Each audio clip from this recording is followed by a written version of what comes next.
विज्ञान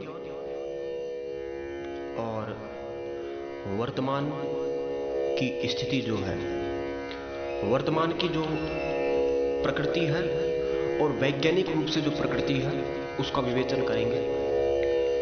विशेष रूप से प्रकृति के क्रमबद्ध अध्ययन से सुव्यवस्थित ज्ञान को विज्ञान कहते हैं। मतलब हम जो भी प्रकृति में आविष्कार करते हैं या किसी भी चीज का निर्माण करते हैं वह प्रकृति को देखकर किया जाता है।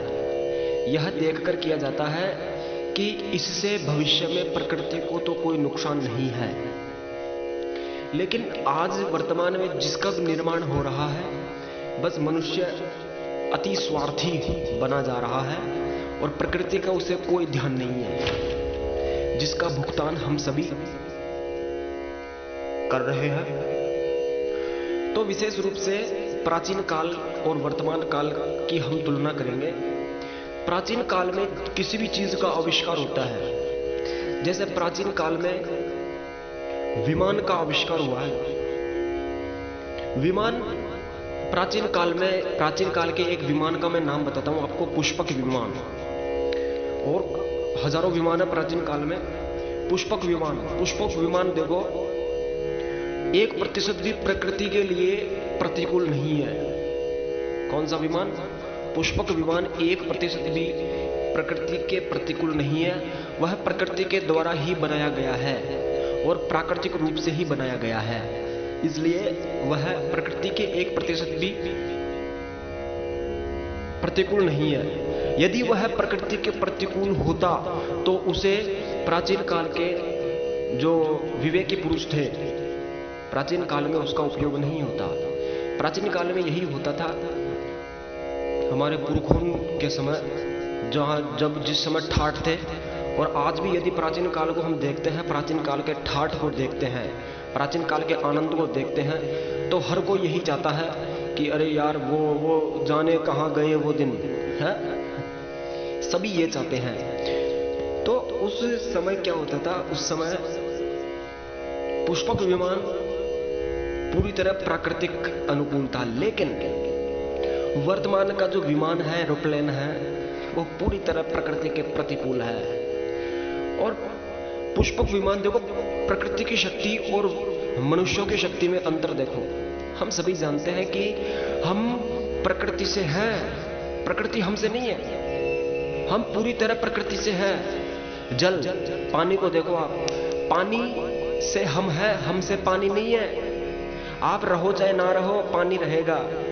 और हम पानी को कुछ नहीं देते हैं, बल्कि पानी हमें बहुत कुछ देता है, पूरा जीवन देता है। वायु को हम क्या देते हैं? कुछ भी नहीं देते हैं।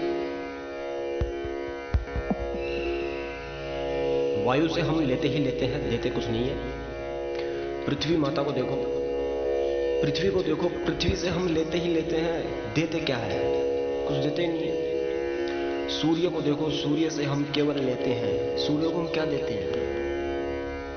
उसी प्रकार प्रकृति से हम हैं, हमसे प्रकृति नहीं है। इस बात का विशेष विचार करना चाहिए। प्राचीन काल में इसका पूरा विचार होता था।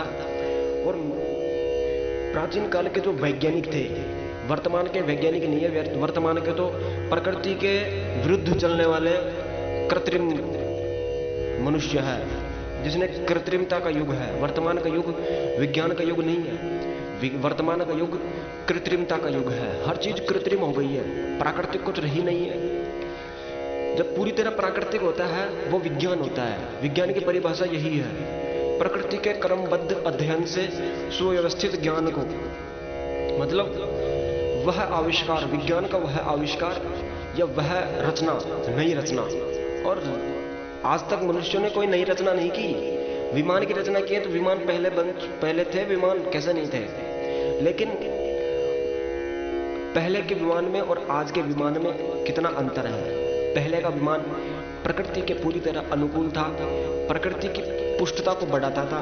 वर्तमान का विमान, वर्तमान के साधन, वर्तमान के पहले के जो साधन थे, जो सवारियां होती थी, बड़ी दिव्य और बड़े ठाठ से होती थी, और वो पूरी तरह प्रकृति के अनुकूल थी। पूरी जीव की जो श्रृंखला है, जीव से जीव बंधा हुआ है, जिस प्रकार वह पूरी श्रृंखला बड़े शानदार तरीके से चलती थी। पशु पक्षी जीव जंतु बड़े प्रेम से रहते थे, क्योंकि उनकी आवश्यकता थी इसलिए। और प्राचीन काल का विज्ञान बड़ा दिव्य विज्ञान है। वर्तमान का तो कृत्रिमता का युग है, और कृत्रिमता के युग को सभी भोग रहे हैं बेचारे, सबको भोगना पड़ रहा है कृत्रिमता के क्षणिक सुख के लिए, और खुद के विशेष स्वार्थ के लिए मनुष्य ने अपनी दुर्गति स्वयं ने ही कर ली और प्रकृति को हाथ में ले लिया। तो वर्तमान का जो कृत्रिमता का युग है, वर्तमान के जो वैज्ञानिक है, जिसे वैज्ञानिक कहना ठीक नहीं है वैसे तो, ऐसे ही, लेकिन मैं वैज्ञानिक कह रहा हूं। वर्तमान के जो वैज्ञानिक है वो क्या कर रहे हैं, वो नकल ही तो कर रहे हैं। पीसे हुए को पीस रहे हैं, वो भी सही ढंग से नहीं पीस रहे हैं, उसको बेकार कर रहे हैं। जैसे आज मोबाइल का प्रचलन है, पहले प्राचीन काल में हमारे शरीर में ही एक योग प्रक्रिया होती थी। प्राचीन काल में हम सभी जानते हैं, जैसे संजय के पास दिव्य दृष्टि थी, संजय के पास, व्यास जी के पास, कई लोगों के पास एक दिव्य चेतना होती थी। वर्तमान में ये लुप्त हो चुकी है, क्योंकि हम अति स्वार्थी हो चुके हैं, और वर्तमान में वही चेतना एक भौतिक रूप में हो चुकी है, वही चेतना एक कृत्रिम रूप में हो चुकी है। वह है मोबाइल फोन, जिसने कृत्रिमता के युग में कृत्रिम वैज्ञानिकों ने इसे बनाया है। तो विशेष रूप से फोन, जब प्राचीन काल में हम मन से मानसिक रूप से बड़े आनंदित होकर ध्यान के रूप में हम एक दूसरे से बात कर सकते थे। प्राचीन काल का देखो मस्तिष्क पावर कितना गजब का था। एक बार सुनने से, एक बार देखने से, एक बार पढ़ने से एकदम डाउनलोड हो जाता था। पहले डाउनलोड, तुरंत डाउनलोड हो जाता था, वो कभी नहीं भूलते थे। लेकिन वर्तमान में ये स्थितियां पैदा हो गई है, इसलिए ऐसा हो रहा है। तो विशेष रूप से प्रकृति के प्रतिकूल, बिल्कुल प्रतिकूल है मोबाइल। प्रकृति के नहीं, ये तो सबके ही प्रतिकूल है। वैसे तो सबसे ज्यादा तो पक्षियों का नाश हो चुका है, शहरों में पक्षी दिखते नहीं है बेचारे, वृक्षों का, और विशेष रूप से मनुष्य की बुद्धि का ह्रास हो चुका है। मनुष्य में विवेक शून्यता बढ़ रही है, दिमाग में अपराध बढ़ रहे हैं, इच्छाएं, वासनाएं और कामनाएं ऐसे बहुत अच्छे तरीके से लपेटे में ली हुई है मनुष्यों को, क्योंकि वो पावर ही नहीं है, वो चीज दिखती नहीं है मनुष्यों को कि इच्छाएं, वासना और कामनाओं पर नियंत्रण कैसे करें। और जब ये चीज दिख भी जाती है तो नियंत्रण होना संभव नहीं है, क्योंकि वातावरण ही ऐसा बन चुका है। और वर्तमान के युग को विज्ञान का युग कहते हैं। विज्ञान का युग नहीं है मित्रों, यह कृत्रिमता का युग है, जो प्रकृति के बिल्कुल विपरीत है, प्रकृति के विरुद्ध है। तो थोड़ा विचार करना चाहिए। जब हम किसी चीज का आविष्कार करते हैं तो थोड़ा सा विचार कर लेना चाहिए कि ये प्रकृति के अनुकूल है या प्रतिकूल। कितनी मूर्खता की होगी उन्होंने, जिन्होंने इन सभी चीजों का आविष्कार किया है। उन्होंने ये नहीं सोचा कि ये प्रकृति के प्रतिकूल होगी या अनुकूल होगी। उन्होंने सोचा ही नहीं है, कितनी बड़ी मूर्खता होगी।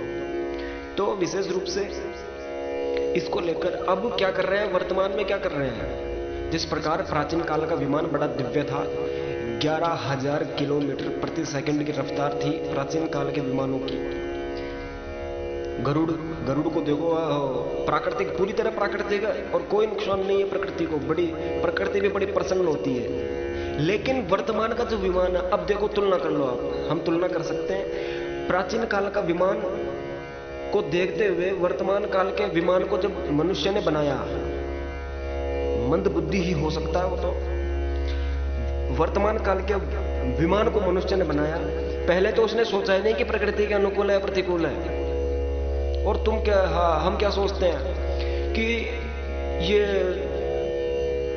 बड़ा दिव्य है, ये इसमें बड़ा आनंद आता है, बड़ा वो होता है। अरे काहे का आनंद आता है भाई, विमान में काहे का आनंद आता है। प्राचीन काल के विमान की तुलना वर्तमान काल के विमान से करें तो वर्तमान काल का विमान कुछ भी नहीं है। देखो क्या आविष्कार किया है, कितना निम्नतम आविष्कार किया है आविष्कार करने वाले ने।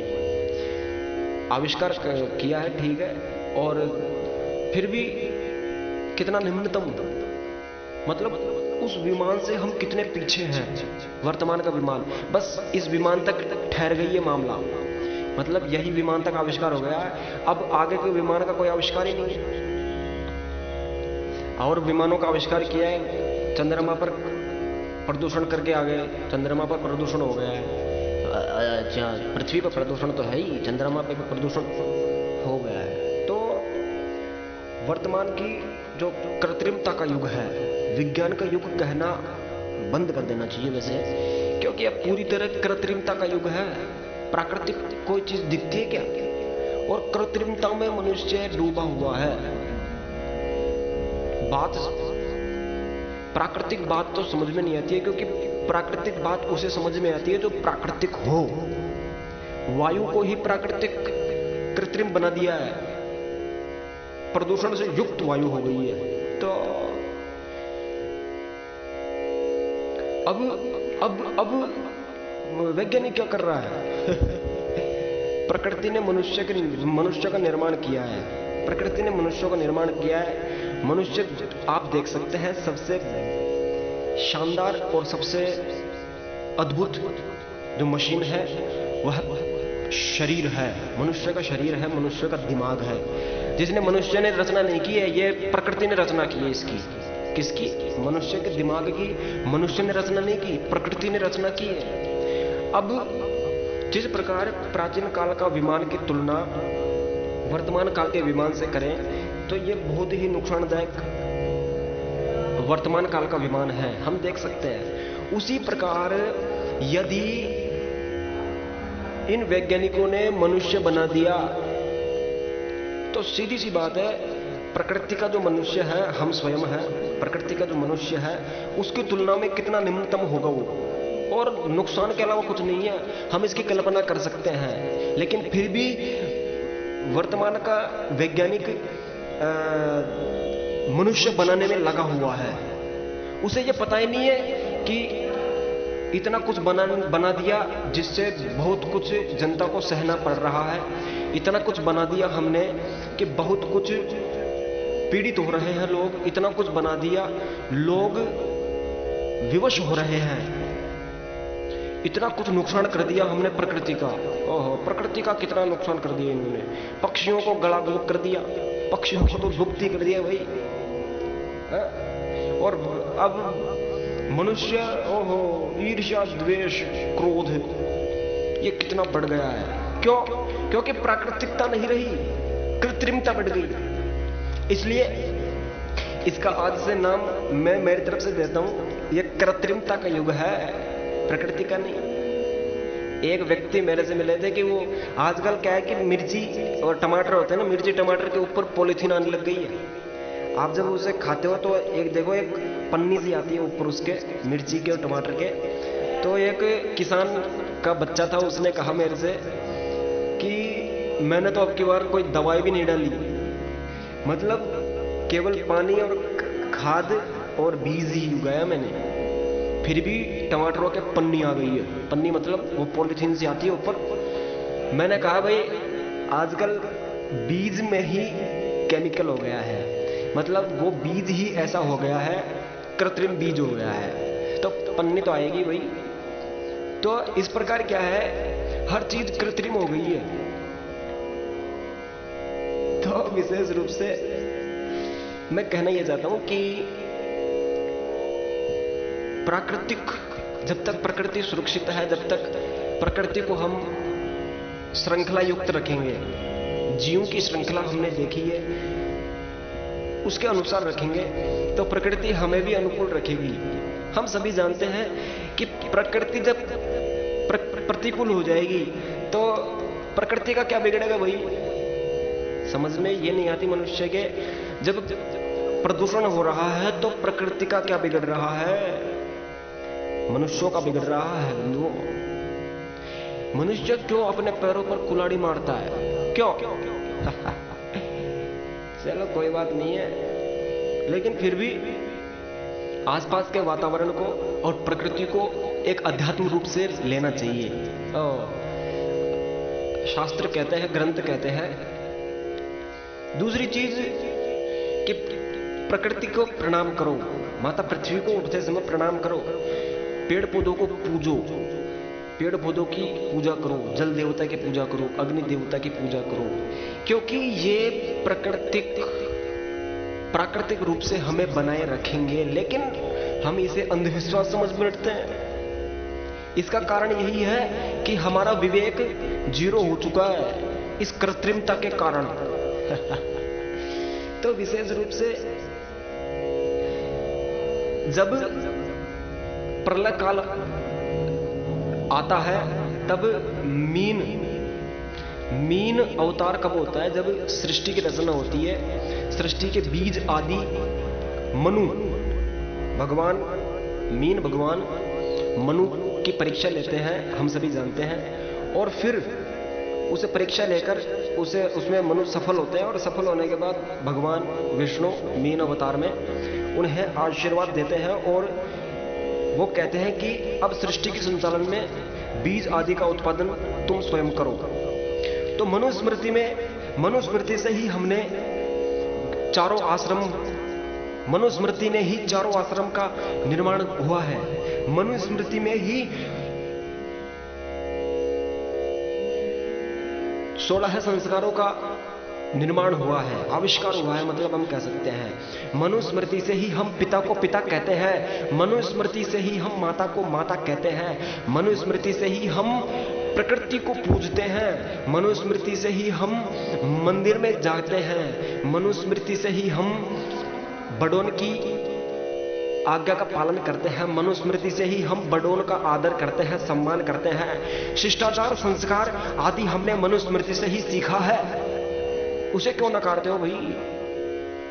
भगवान विष्णु ने मीन अवतार होकर मनु और शत्रुपा दोनों दंपत्ति है, मनु जी को उन्होंने आशीर्वाद दिया है। तो जिसने भगवान विष्णु जिसे दर्शन देते हैं वो मूर्ख नहीं हो सकता भाई। थोड़ा विचार करो। अच्छा ये कब होगा? जब हम कृत्रिमता को कम से कम करेंगे और प्राकृतिकता को बढ़ाएंगे, तब हमारा विवेक जागेगा, तब हम समझ पाएंगे कि क्या लॉजिक है। नहीं तो वैसे तो पशुओं की भांति तो हम जी ही रहे हैं, इसमें कोई संशय नहीं है। वर्तमान का व्यक्ति देखो, सुबह उठता है वो पशुओं की तरह निकालता है, फिर भरता है, फिर राजसी रूप से। अच्छा खाना का छोड़ो, सब कृत्रिमता हो गई, मतलब तामसी से भी नीचे हो गया मामला। तो विशेष रूप से जितना संभव हो प्राकृतिक रूप में जीने पर ही हमें सुख का अनुभव हो सकता है। कृत्रिमता के रूप में, यानी कि वर्तमान का जो जमाना है उसके अनुसार हम जिएंगे तो कभी भी सुखी नहीं होंगे। ये मेरा अनुभव है।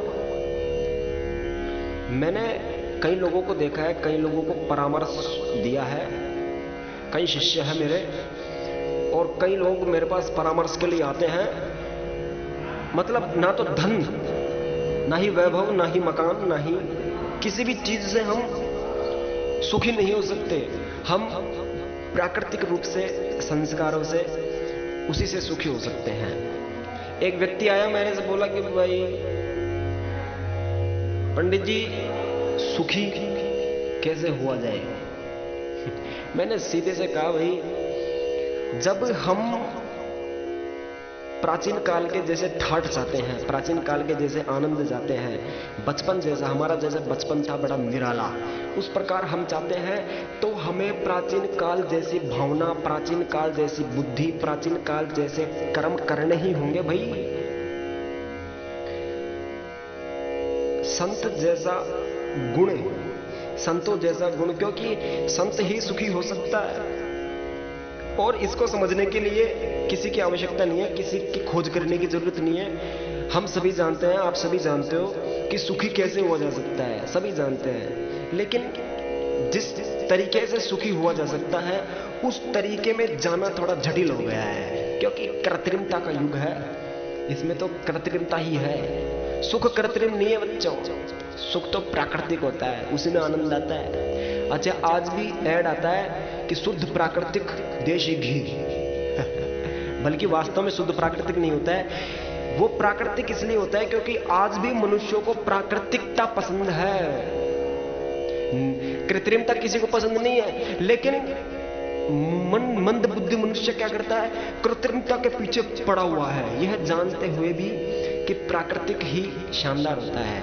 कृत्रिम सुख आपको क्या सुख दे सकता है? प्राकृतिक सुख वह सुख दे सकता है जो आज तक किसी ने नहीं दिया भाई। तो यही विवेचना है। तो जहां तक संभव हो उसी चीज का आविष्कार होना चाहिए जो प्रकृति के अनुकूल हो। क्यों अत्याचार करते हो प्रकृति पे यार? क्यों अत्याचार करते हो पक्षियों पर? क्यों जीवों पर अत्याचार करते हो? मनुष्य अपने स्वार्थ के लिए प्रकृति को पता है कितना नुकसान दे चुके हैं।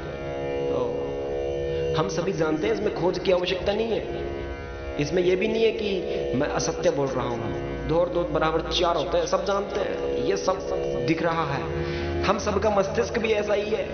मैं देखता हूं 18 से 25 साल के बच्चे ऐसे पागल हो रहे हैं। ओह पागल क्या, उनके समझ में नहीं आ रहा है। अच्छा 18 से 25 साल के उम्र में तो दिमाग विवेक युक्त होता है, शानदार होता है, उसमें उनका दिमाग चकरा रहा है,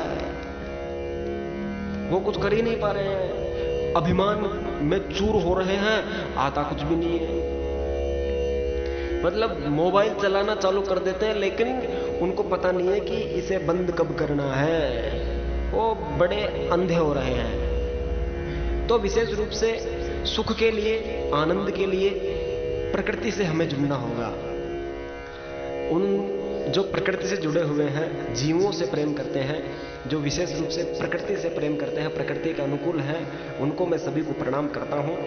और जो प्रकृति के प्रतिकूल है, मेरा अनुरोध यह नहीं है कि हम वर्तमान का युग हम सभी चीज को छोड़ दें पूरी तरह प्रकृति, नहीं। मेरा अनुरोध यह है कि आवश्यकता के अनुसार कृत्रिमता को पकड़े, यानी कि आवश्यकता अनुसार फोन चलाएं, अनावश्यक नहीं। अनावश्यक फोन चलाने से, नेट चालू करने से ही प्रकृति में विरोध उत्पन्न हो जाते हैं। प्राकृतिक जो सिस्टम है वो बिगड़ जाता है तुम्हारे नेट चालू करते ही। तो मेरा अनुरोध है कि हर चीज बिल्कुल, युग ऐसा ही है, कलयुग है और वर्तमान का युग ऐसा है, लेकिन विवेक युक्त ये चीज है कि हमें विशेष रूप से उतनी ही चीज का प्रयोग करना चाहिए, कृत्रिमता का, और प्राकृतिक चीजों का फुल प्रयोग करो। उन चीजों को फुल करो जो प्रकृति को प्रसन्न करती हो, संसार को, व्यक्ति को, संसार को प्रसन्न करने में मतलब हो, संसार को प्रसन्न करने मतलब हो, प्रकृति को प्रसन्न करने में हम लगेंगे। प्रकृति को प्रसन्न करो, क्योंकि सीधी सी बात है, हम सभी जानते हैं प्रकृति को प्रसन्न करेंगे, प्रकृति प्रसन्न रहेगी तो हमारा समाज अपने आप प्रसन्न रहेगा। यदि हम समाज की प्रसन्नता के लिए कोई काम करेंगे और वो काम प्रकृति के विरुद्ध है, तो इससे बड़ा कोई पाप नहीं है भाई बंधु। और पाप तो खैर पाप की परिभाषा बदल चुकी है, और यही अनुरोध है कि इसका कृत्रिमता हम सभी जानते हैं। और यह शरीर भी प्राकृतिक है बंधुओं, ये शरीर है हमारा, वो प्राकृतिक है, इस पर भी थोड़ी दया किया करो, शरीर पर भी। आपका ही शरीर है, बिल्कुल छोड़ो ईश्वर को, छोड़ो ईश्वर का शरीर है उसे छोड़ो, आपका ही शरीर है, इससे तो थोड़ा प्रेम करो, इसे थोड़ा एक दिन छुट्टी दे दिया करो, इस शरीर को भी कभी कभी छुट्टी दे दिया करो। जो जिसकी आवश्यकता नहीं है खाने की, ओ जो बच्चों को कुरकुरे, मम्मी कुरकुरे, पापा कुरकुरे, ले बेटे कुरकुरे, अरे जब आवश्यकता नहीं है, जब वो दूध भात चावल भोजन रोटी चपाती खा रहे हैं, दूध पी रहे हैं बढ़िया, तो उनको कुरकुरे की कहां जरूरत पड़ गई भाई। लेकिन आवश्यकता अनुसार, हम सब जानते हैं कि ये सब डाइजेस्टिंग पावर को गड़बड़ करते हैं, भयंकर। जो अभक्षण भक्ष करते हैं वो डाइजेस्टिंग पावर को गड़बड़ करते हैं, हम सभी जानते हैं। लेकिन फिर भी हम डूबे हुए हैं, क्यों? क्योंकि कृत्रिमता ने हमारी बुद्धि को जकड़ लिया है, वासनाओं ने, इच्छाओं ने, ईर्ष्या ने, द्वेष ने। तभी तो आज घर में घर की बनती नहीं है। तो विशेष रूप से प्रकृति की ओर हमें चलना है। जय श्री राम।